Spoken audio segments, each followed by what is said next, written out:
Hello, my dear student. I welcome you to Fundu Tutor platform. In this video, I am going to explain you about India's demographic profile during the colonial rule.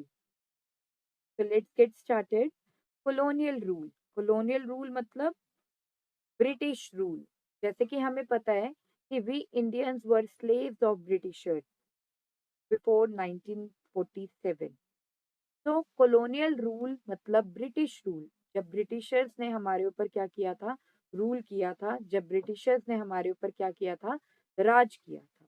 मतलब हम इस video में बात कर रहे हैं pre independent India की.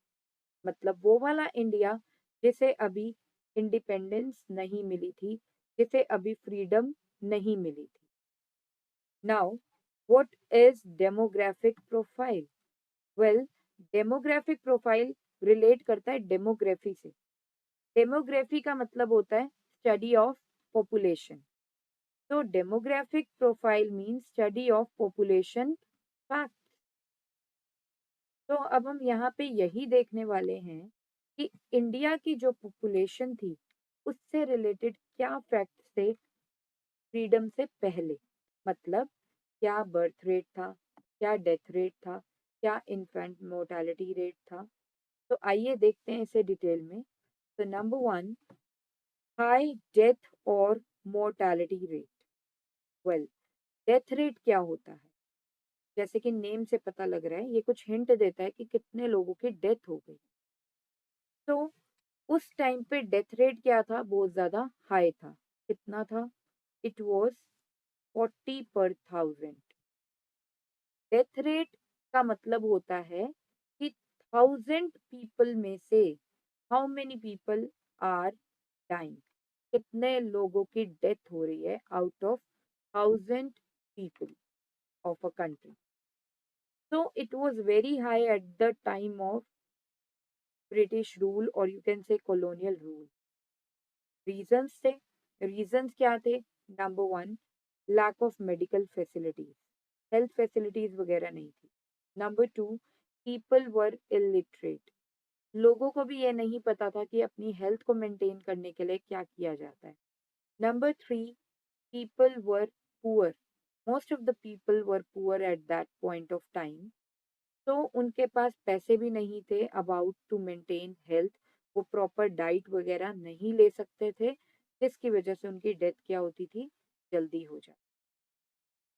Next, high birth rate. Birth rate मतलब क्या होता है? बर्थ रेट हमें ये इंडिकेट करता है कि out of 1000 people how many people are taking birth. कितने लोग पैदा हो रहे हैं out of 1000 people in a country.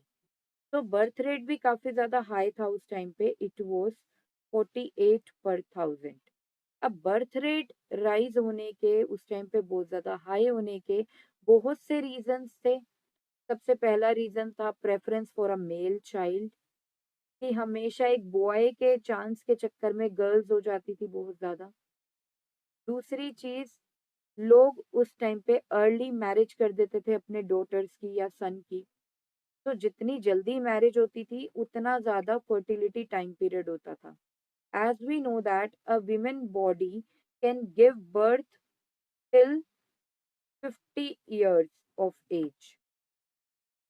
तो अर्ली मैरिज हो जाना, सपोज एक गर्ल की मैरिज हो गई 13 years में, तो 13 years से 50 years तक का जो टाइम पीरियड है, मतलब ये वो वाला टाइम पीरियड है जिसमें एक गर्ल चाइल्ड डिलीवर कर सकती है. तो ये इसे बोलते हैं फर्टिलिटी टाइम पीरियड. तो अर्ली मैरिजेस की वजह से फर्टिलिटी टाइम पीरियड क्या था? बहुत ज्यादा था, जिसकी वजह से बहुत ज्यादा चिल्ड्रन पैदा होते थे एक वुमेन के. और क्या रीजंस थे?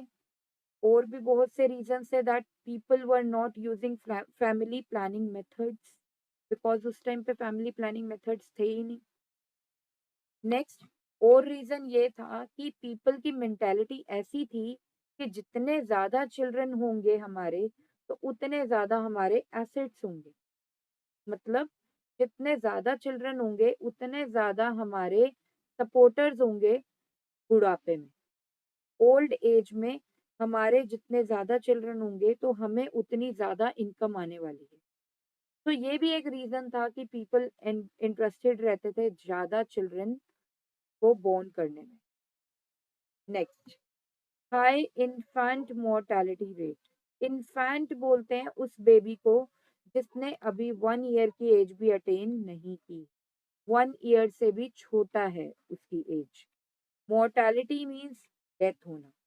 तो इन्फेंट मोर्टेलिटी रेट हमें ये इंडिकेशन देता है कि कितने बेबीज ऐसे थे जो 1 ईयर की एज अटेन करने से पहले ही मर गए। तो ये भी बहुत ज्यादा हाई था। इट वाज 218 पर थाउजेंड। रीजंस वही थे, lack of medical facilities and mothers were illiterate, तो उन्हें नहीं पता होता था कि कैसे बेबी की केयर करनी है। Next, high maternal mortality rate. Maternal means मोम, मोर्टेलिटी मीन्स डेथ। मतलब ये हमें ये बताता है, ये इंडिकेट करता है मेटर्नल मोर्टेलिटी रेट कि कितनी विमेन की डेथ हो गई, कितनी मदर्स की डेथ हो गई due to pregnancy related complications और during giving birth to their babies. तो ये भी बहुत ज्यादा हाई था। Next, low life expectancy. Life expectancy क्या होता है कि अगर आज एक न्यूबॉर्न बेबी पैदा होता है तो हम कितना एक्सपेक्ट करते हैं कि वो नंबर ऑफ इयर्स कितनी अपनी लाइफ अच्छे से बिता लेगा, कितना जी लेगा। तो उस टाइम पे लाइफ एक्सपेक्टेंसी बहुत ज्यादा कम थी। It was only 44 years. Next, high illiteracy level. Illiteracy क्या होता है? इलिटरेसी होता है बिल्कुल अनपढ़ जिसे बोलते हैं। मतलब the person who is unable to read and write, ना तो वो रीड कर सकता है ना राइट कर सकता है, उसे बोला जाता है इलिटरेट, बिल्कुल अनपढ़। तो उस टाइम पे हमारी बहुत सी पॉपुलेशन इलिटरेट थी, बहुत ज्यादा पॉपुलेशन हमारी क्या थी? इलिटरेट थी। Around 84% of Indian people at that point of time was illiterate. Next, high level of poverty. Poverty मतलब गरीबी। तो उस टाइम पे गरीबी भी बहुत ज्यादा होती थी। तो आई होप इंडिया की डेमोग्राफिक प्रोफाइल आपको समझ में आई होगी कॉलोनियल रूल के टाइम पे। Thank you.